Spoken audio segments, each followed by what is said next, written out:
First book of the New Testament, Matthew chapter 22. Jesus spoke to them again in parables, saying, "The kingdom of heaven is like a king who prepared a wedding banquet for his son.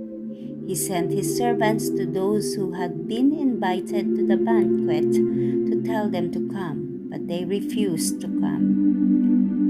Then he sent some more servants and said, 'Tell those who have been invited that I have prepared my dinner. My oxen and fattened cattle had been butchered, and everything is ready. Come to the wedding banquet.' But they paid no attention and went off, one to his field, another to his business. The rest seized his servants, mistreated them, and killed them. The king was enraged.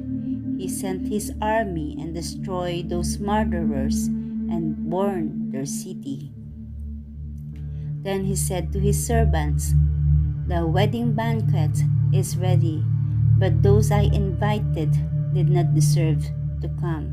So go to the street corners and invite to the banquet anyone you find.' So the servants went out into the streets and gathered all the people they could find, the bad as well as the good. And the wedding hall was filled with guests. But when the king came in to see the guests, he noticed a man there who was not wearing wedding clothes.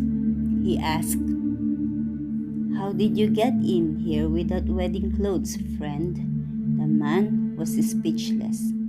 Then the king told the attendants, 'Tie him hand and foot and throw him outside into the darkness, where there will be weeping and gnashing of teeth.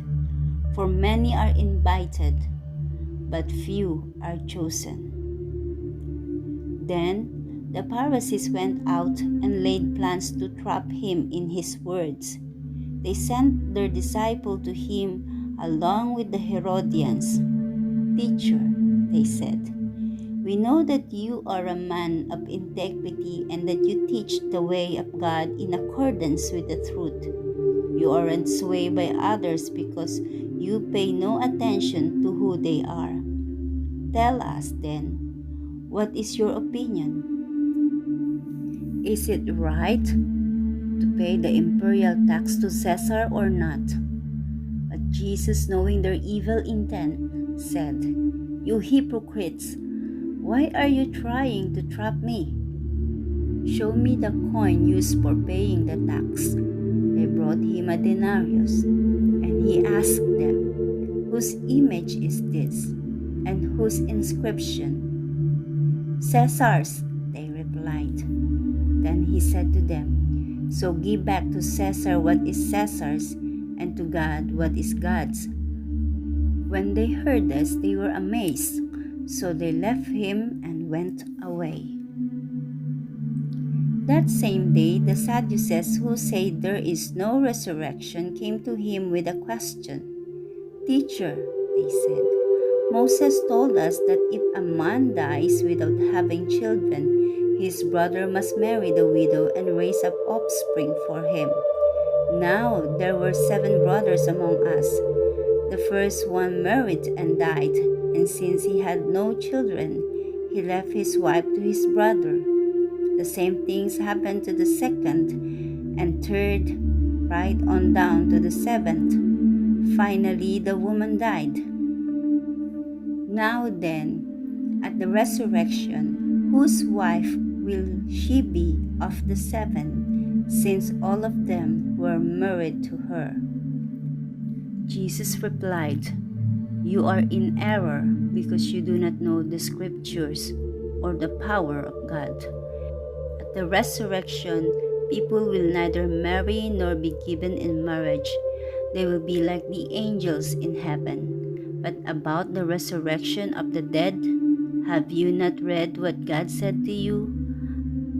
I am the God of Abraham, the God of Isaac, and the God of Jacob. He is not the God of the dead, but of the living.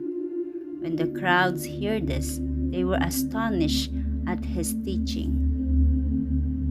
Hearing that Jesus had silenced the Sadducees, the Pharisees got together. One of them, an expert in the law, tested him with this question: "Teacher, which is the greatest commandment in the law?" Jesus replied, "Love the Lord your God with all your heart and with all your soul and with all your mind. This is the first and the greatest commandment, and the second is like it. Love your neighbor as yourself. All the law and the prophets hang on these two commandments." While the Pharisees were gathered together, Jesus asked them, "What do you think about the Messiah? Whose son is he?" "The son of David," they replied. He said to them, "How is it then that David, speaking by the Spirit, calls him Lord? For he says, 'The Lord said to my Lord, sit at my right hand until I put your enemies under your feet.' If then David calls him Lord, how can he be his son?" No one could say a word in reply, and from that day on no one dared to ask him any more questions.